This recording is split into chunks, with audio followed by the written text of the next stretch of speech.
There are moments in life when time slows down, not in a poetic, cinematic way, but in a way that feels like the universe itself is forcing you to absorb every second. This was one of those moments. Lorna stood in front of the hallway mirror, adjusting the strap of her red dress, her reflection smirking back at her. She barely glanced at me as she picked up her purse, casually tossing out the words that would turn my world upside down. "I'm off on a date. Try not to be too jealous." For a moment, I thought I had misheard. Maybe she was joking? Maybe this was some bizarre, twisted attempt at humor? But then I saw the way she shifted her weight, the way she deliberately avoided my gaze, and I knew. This wasn't a joke. My mouth went dry. My fingers gripped the edge of the kitchen counter as my mind scrambled for an explanation, something that could make sense of the absurdity of what I had just heard. "Excuse me," I said finally, my voice steadier than I expected. Lorna let out a soft sigh, as if she was already exhausted by the conversation. "You heard me," she said, flipping her hair over her shoulder. "I have plans tonight. With someone else." It wasn't just the words, it was how she said them. So effortlessly, so unapologetically, as if this was completely normal. As if she had every right to stand in front of me, wearing a dress I had bought for her, and announce that she was going on a date. A date. The word hit me like a punch to the gut. I should have yelled. I should have demanded answers. I should have done something. But all I did was stand there, staring at the woman I thought I knew, realizing, in real time, that I didn't know her at all. I forced a slow breath. "And I suppose you expect me to just accept this?" Her lips curved into that smirk again, the one that had once felt playful, charming. Now it felt cruel. "I expect you to be an adult about it," she said, as if she were explaining something obvious. "We've been together for years, right? Marriage gets boring. I just want to experience more options." I let out a breathless laugh, but there was no humor in it. My pulse was pounding in my ears, and yet, outwardly, I was calm. Too calm. "So, let me get this straight," I said, my voice level. "You're just openly seeing someone else now? Without discussion? Without even pretending to care what I think?" She shrugged, like she was talking about returning a sweater she didn't like. "I figured you'd find out sooner or later," she said. "So why hide it? It's not like I'm leaving you." That's when something inside me clicked. I had been standing on the edge of denial, waiting for her to give me a reason to believe this was some kind of misunderstanding. But it wasn't. Lorna wasn't sorry. She wasn't even hesitant. She had already made her decision. Now, it was my turn to make mine. And something told me that by the time the night was over, she wouldn't be smirking anymore. I watched her standing there, adjusting her dress in the mirror like nothing was wrong. Like she hadn't just shattered the very foundation of our marriage with a casual smirk and a few thoughtless words. A date. She was going on a date. With someone else. My heartbeat was eerily steady, my mind sharper than it should have been in a moment like this. A part of me was waiting for anger to explode, to take over, to shake the walls of this house with the force of my reaction. But it didn't come. Not yet. Instead, I felt awake. I had spent the last few years in a comfortable haze, moving through life like a man who thought he had it all figured out. I wasn't the guy who checked his wife's phone or questioned her whereabouts, or played the role of the paranoid, jealous husband. I trusted her. I had no reason not to. Until now. Lorna sighed, turning her gaze back to me, clearly irritated that I hadn't reacted in the way she expected. "What?" she said, shifting her purse to the other shoulder. "You're acting weird." Weird? I wanted to laugh. Maybe I even did, a dry, empty sound leaving my throat. "How long?" I asked instead, my voice eerily even. She blinked. "How long what?" I gave her a slow, pointed look. "How long have you been doing this behind my back?" Lorna rolled her eyes, as if I were being so dramatic, as if I had just asked her something as mundane as what's for dinner. "Don't be like that," she said, waving a dismissive hand. "It's not a big deal. Not a big deal." The words bounced around my skull, echoing over and over until I wasn't sure if I had even heard them right. I inhaled deeply, gripping the back of the chair in front of me. "Not a big deal," I repeated, tilting my head. "You walking out that door, meeting another man, letting him touch you the way I do, that's not a big deal?" Her lips parted slightly, like she was about to say something, but then she hesitated. Just for a second. Just enough for me to see it. The flicker of guilt, buried beneath all that arrogance. But just as quickly as it appeared, it was gone. She rolled her shoulders back, her usual smugness returning in full force. I didn't say it wasn't important, she said, her voice smooth, controlled. I'm just saying that this is life. People evolve. Relationships change. And frankly, you should be grateful I'm being honest about it. Grateful. The sheer audacity of it made my jaw tighten. I studied her, taking in the way she looked at me, like I was beneath her. Like she had already moved past this moment, past me, past everything we had built together. And that's when I knew. She had been preparing for this. Maybe not this exact conversation, but the moment. The moment where she would finally stop pretending, finally say the words out loud, finally make it real. I took a slow step forward. She didn't flinch, didn't look away. You're not the woman I married, I said quietly. Her smirk widened, like she had been waiting for me to say that. Of course not, she said, her tone light, casual. People change. I've changed. Maybe you should too. It was like she was talking to a stranger, like I was the one being unreasonable here. I exhaled through my nose, keeping my emotions on lockdown. And what exactly do you expect me to do with this information, Lorna? Her brows lifted, as if the answer was obvious. I expect you to accept it.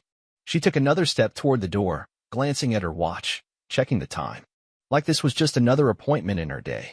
Like I was just another obligation she had to get through before moving on to more exciting things. She had already made up her mind. And now, so had I. I straightened, my posture going rigid, my hands unclenching. Go, I said simply. That caught her off guard. Her head tilted slightly, her lips parting in surprise. She hadn't expected that. You're okay with this? I smiled. Not the kind of smile she was used to. No, I admitted. But you already made your choice. Now it's my turn. Lorna hesitated, her fingers twitching slightly at her side. For the first time tonight, she looked nervous. Good. She turned without another word and walked out the door, leaving behind a silence so thick it felt suffocating. I didn't move for a long time. Didn't rage. Didn't break anything. I just stood there, my mind racing faster than it ever had before. Because while she thought she was the one in control of this situation, she had no idea what was coming next. And by the time I was finished, she wouldn't be smirking anymore. The silence stretched around me long after the door clicked shut. It wasn't just a regular silence. It was the kind that seeps into your bones, the kind that makes a place you once loved feel unfamiliar, almost haunted. Lorna had walked out like she hadn't just ripped our marriage apart with a smirk and a few careless words. I'm off on a date. Try not to be too jealous. The sentence kept playing in my head, over and over, like a broken record. Each time I replayed it, the weight in my chest grew heavier. I looked around the house, the home we had built together. The framed photos on the walls, the scent of her perfume still lingering in the air, the half-empty coffee mug on the counter from earlier that morning. Everything felt the same, and yet, nothing did. I sank into one of the dining chairs, rubbing my temples as my mind raced. How long had she been planning this? How long had I been living in blissful ignorance, thinking we were just another married couple navigating the usual ups and downs? Had she been seeing this other guy for weeks? Months? Years? I wanted to be angry, wanted to feel the kind of rage that would make me punch a hole in the wall, break something, scream into the void. But I didn't feel any of that. All I felt was clarity. She had made her choice. And now, for the first time in a long time, I had a choice too. A different kind of response. Most men in my position would have confronted their wife immediately. They'd demand answers, demand the truth, maybe even beg for an explanation. But I wasn't going to do that. Lorna wanted me to react. She wanted a scene. She wanted to see me unravel, wanted to see me prove that I was the pathetic, predictable husband she had already written off in her mind. I wasn't going to give her that satisfaction. Instead, I took a slow breath and reached for my phone. I wasn't calling her. No, that would have been too easy. Instead, I called someone I hadn't spoken to in a long time. An unexpected conversation. Hey, it's me, I said when the line picked up. A pause. Then a familiar voice. Eli. I hadn't spoken to my brother in over a year. Not because of some dramatic falling out, but because life had simply pulled us in different directions. He had moved out of state, built a life of his own, while I had sunk deeper and deeper into the routine of marriage, of work, of responsibilities. I need a favor, I said, cutting straight to the point. Another pause. Then, what kind of favor? I hesitated, gripping the phone tighter. I just need to get out of here for a bit. Eli exhaled. You okay? Was I? I wasn't sure. But I wasn't about to explain everything over the phone. Not really, I admitted. But I will be. There was silence on the other end, then finally, "Come on over."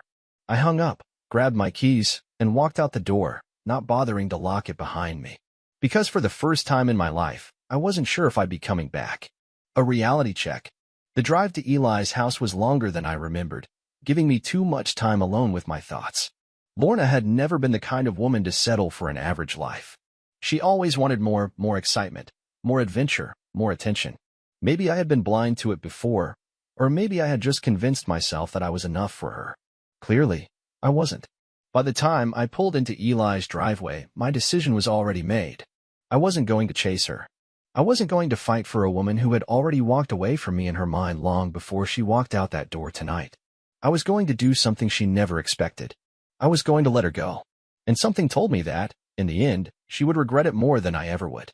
I sat in my car for a while before knocking on Eli's door.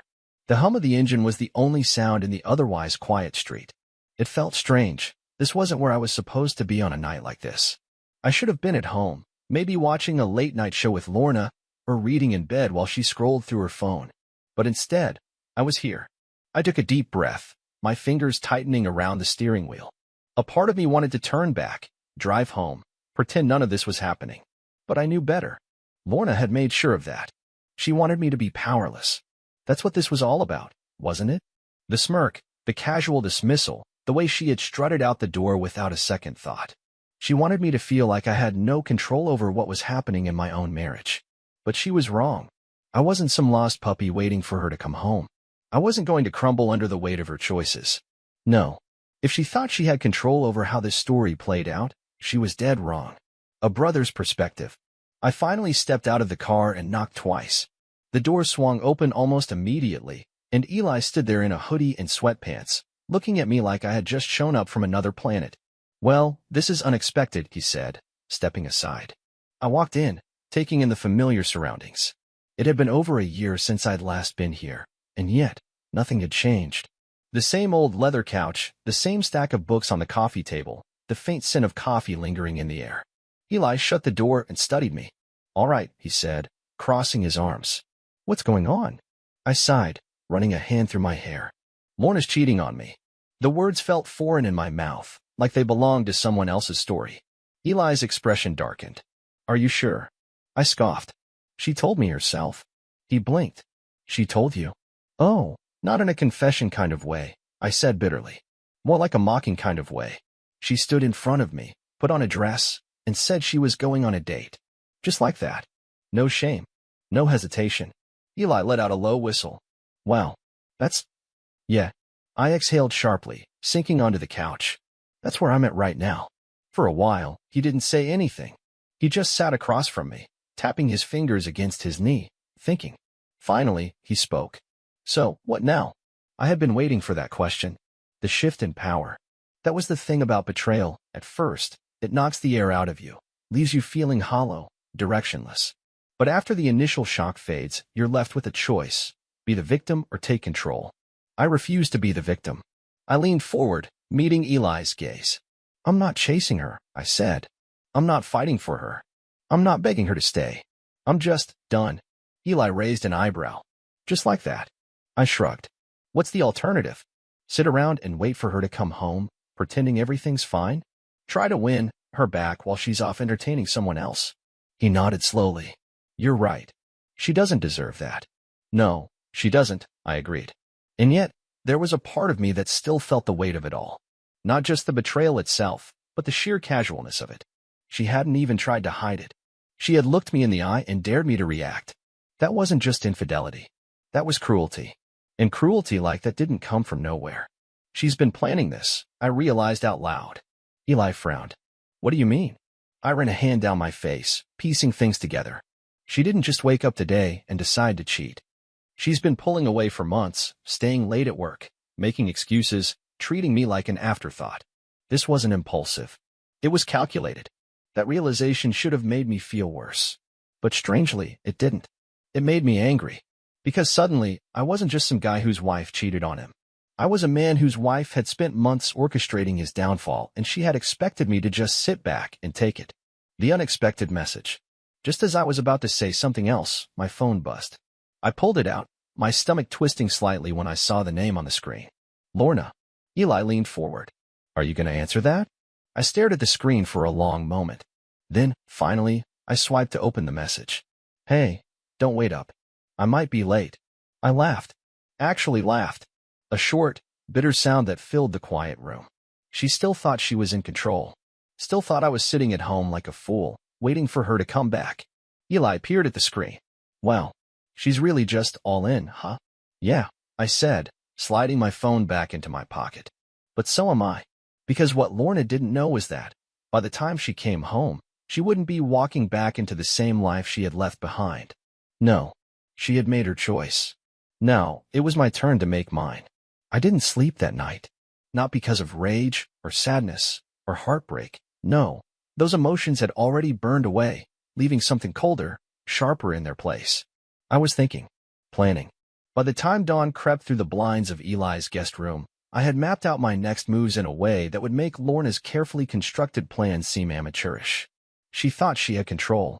She thought she had me figured out, the devoted husband who would sit around waiting for her to come home, maybe even grovel for an explanation. But what she failed to realize was that, for the first time in our marriage, I was the one pulling the strings. The shift in power. The first thing I did that morning was call a lawyer. Not just any lawyer, the best. Eli had connections, and within an hour, I was sitting across from a man who practically smelled like victory. His name was Malcolm Greaves, and his presence alone could intimidate the devil. So, Malcolm said, flipping through the folder I had brought with me, your wife is having an affair, and she's under the impression that you're just going to, what? Wait for her. Seems like it, I said. Malcolm smirked. People like her always think they're untouchable. Until they're not. I liked him already. I laid everything out, the way Lorna had smirked when she told me she was going on a date, the slow withdrawal over the past few months, the arrogance, the lack of remorse. Malcolm listened intently, nodding every so often. Then, after a long moment, he leaned back. This can work in your favor, he said. You haven't confronted her yet, which means she still thinks she has the upper hand. That's good. Let her believe that. The less she suspects, the cleaner this will be. I exhaled, tension I hadn't even realized I was carrying leaving my body. This was happening. I wasn't just reacting anymore. I was acting. Homecoming. That evening, I returned home. I expected the house to feel different, foreign, after everything that had happened. But it didn't. It felt the same. She was the one who had changed, not me. I stepped inside, shutting the door behind me. The air was thick with the scent of her perfume. A reminder that, not long ago, she had stood in this very space and told me, with a smile, that she was leaving to be with someone else. I moved through the house, taking everything in. The framed photos on the wall, the neatly arranged bookshelves, the throw blanket draped over the couch. A life that was already crumbling, even if it didn't look like it yet. Then I heard it. The sound of her key in the door. Lorna stepped inside, tossing her purse onto the counter like she hadn't just spent the night with another man. She froze when she saw me. Oh, she said, surprised. You're home. She wasn't expecting me to be here. That much was clear. I smiled, leaning casually against the kitchen island. Where else would I be? She studied me for a moment, as if trying to gauge my mood. Trying to see if I was about to explode, break down, beg. I did none of those things. Instead, I tilted my head. How was your date? A flicker of something passed over her face, but she covered it quickly, smiling sweetly. It was great. Thanks for asking. I nodded, as if I actually cared. Then I gestured toward the dining table, where a stack of papers sat waiting. Her gaze followed my hand, and the moment she saw them, the smirk vanished. What's this? She asked slowly. I didn't answer right away. I wanted her to sit in the moment, to feel the walls closing in. Then, finally, I spoke. Divorce papers, I said smoothly. Figured I'd save you the trouble. Her lips parted slightly. She wasn't prepared for this. She had expected a fight. She had expected drama. She had not expected me to be the one calling the shots. You're serious? She asked, her voice quieter now. I nodded. Completely. She let out a breathless laugh, but there was no humor in it. So that's it. You're just done. I pretended to think about it, then smiled. Yep. She stared at me, and for the first time since this all began, I saw panic in her eyes. She had been so sure that I would fight for her, that I would beg for her to stay, that I would be too broken to walk away. She had underestimated me, and now she was realizing it. But it was too late. I turned, heading for the stairs, leaving her standing there in stunned silence. Because she wasn't worth another second of my time. Lorna didn't say a word as I walked past her, but I could feel her eyes on me. The tension in the air was almost suffocating, like a storm just waiting to explode. I could hear the shallow hitch in her breath, the slight tremor in her exhale, signs of a woman who had just realized she wasn't as untouchable as she thought. I didn't stop. I didn't turn back. I made my way upstairs, every step echoing in the quiet house. Our house. At least for now. When I reached our bedroom, I locked the door behind me. Not because I was afraid of her, but because I didn't want to give her the satisfaction of a conversation. She had said all she needed to say the moment she smirked and told me she was going on a date. Everything after that, irrelevant. I sat on the edge of the bed, exhaling slowly. The day had been long, exhausting in ways I hadn't expected, but there was something freeing about this moment. I had made my decision, and she knew it. That alone gave me an upper hand she never anticipated. The sound of movement downstairs told me she hadn't stormed out yet. She was lingering, probably trying to figure out how to spin this in her favor. Lorna was good at that, twisting narratives, making herself look like the victim, turning situations into something they weren't. But this time, she had no leverage. I pulled out my phone, scrolling through my messages until I reached Malcolm's name. The conversation from earlier flashed on the screen. Make sure she doesn't suspect anything until everything is finalized. I smirked. She didn't suspect a thing. A knock on the door broke the silence. I ignored it. Another knock, this time more insistent. Still, I didn't move. Finally, her voice came through. Elliot. I closed my eyes briefly. She only used my full name when she wanted something.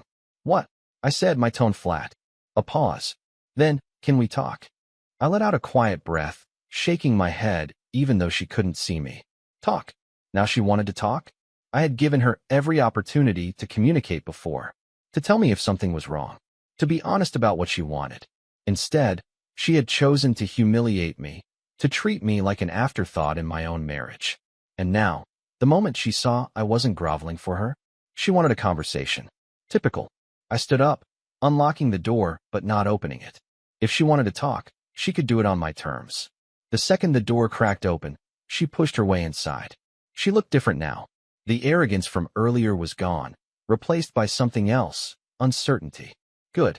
She folded her arms, tilting her head slightly, trying to regain control. So, you're just ending things? I met her gaze, unflinching. Yeah. She exhaled, shaking her head. Come on, Elliot. This is ridiculous. I almost laughed. Ridiculous?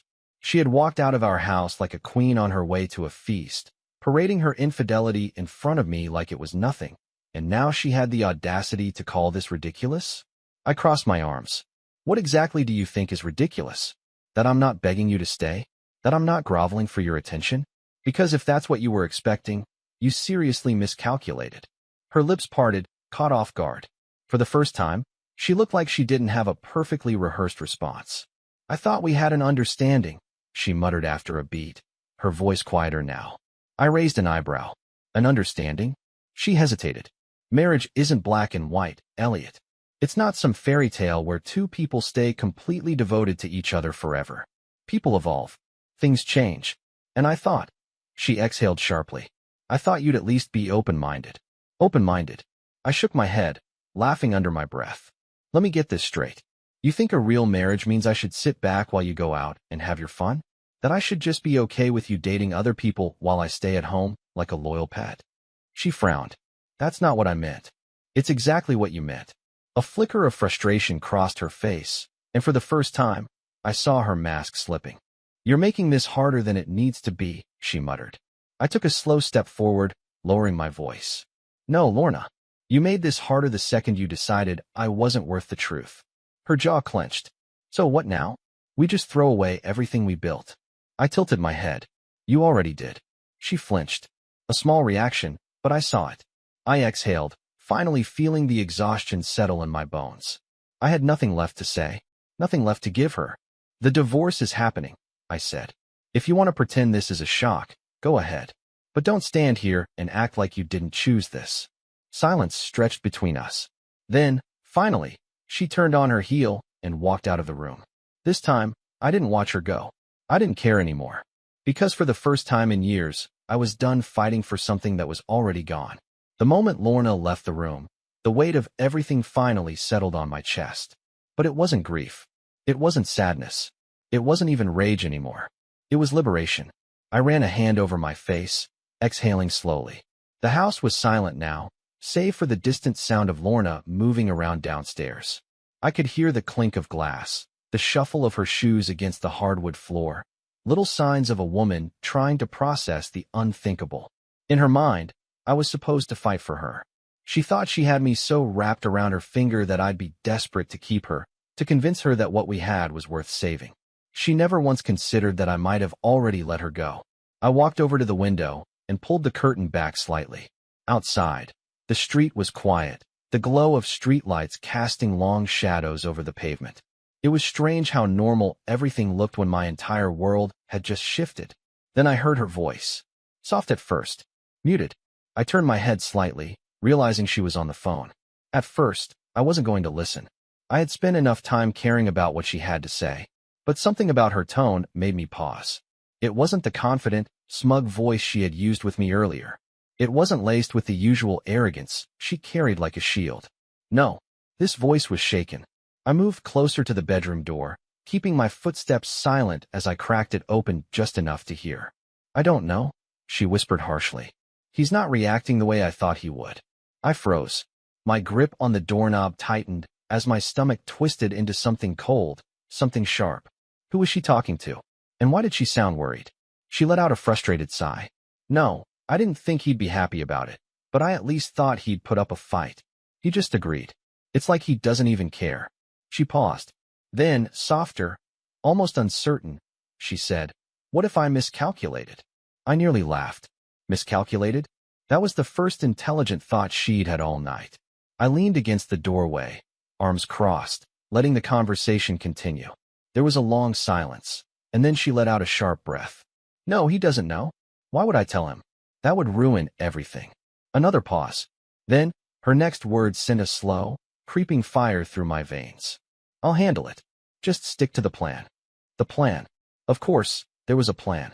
I should have known. Lorna wasn't the type to risk anything without having a safety net in place. This wasn't just some impulsive decision. This was premeditated. And I wasn't supposed to react this way. I was supposed to beg. I was supposed to argue. I was supposed to be so emotionally wrecked that I wouldn't notice the trap. Too bad for her. I wasn't the man she thought I was. I took a quiet step back, exhaling slowly.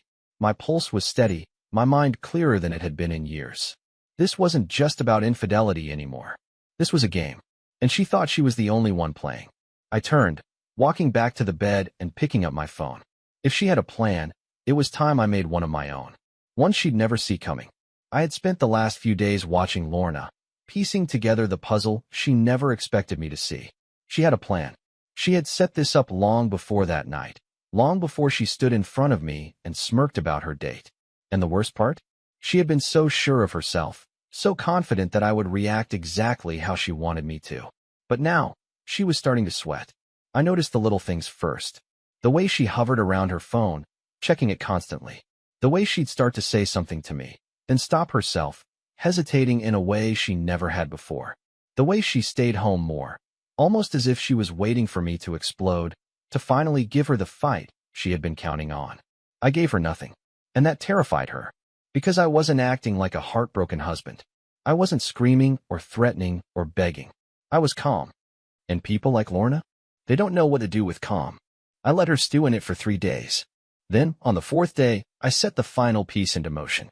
I waited until she was out of the house, then made a few calls. I met with Malcolm again, finalizing the last details of the divorce, one that, thanks to my lawyer's expertise, left nothing in Lorna's favor. I had the house, the assets, and evidence of her infidelity carefully prepared in a file that ensured she wouldn't be able to fight back. By the time I was done, there was no escape route left for her. She walked into her own trap. That evening, I sat at the kitchen table, waiting. My keys were on the counter, a single glass of whiskey in front of me. The front door opened, and Lorna stepped inside, stopping short when she saw me. There it was again, hesitation. She was nervous. Good. I gestured to the chair across from me. Sit. Her jaw tightened, but she did as I asked. I watched her carefully, taking in the slight tension in her shoulders, the way her fingers fidgeted against the table. I slid a folder toward her. She stared at it. What's this? Open it. She hesitated, then reached forward, flipping it open. The moment she saw what was inside, her entire body went still. You've been planning this, I said casually, leaning back in my chair. I figured it was only fair that I planned something too. Her throat bobbed as she swallowed, her fingers tightening around the paper. This is the divorce papers. I cut her off smoothly. Finalized. And since I was the one betrayed, I made sure they worked in my favor. Her lips parted slightly, and for the first time, I saw fear. Not sadness. Not anger. Fear. She never thought she'd lose. She never thought I'd be the one to take control. She started, but I held up a hand. Don't, I said. I don't care what excuse you had. I don't care what your plan was. I don't even care who he is. I leaned forward slightly, dropping my voice. I just care that you get the hell out of my house. Her breath hitched. Elliot. This was your choice, I reminded her. You wanted freedom? You have it. You wanted to date other people? Congratulations, you can do that somewhere else. She blinked rapidly, her fingers curling into fists. You don't understand it.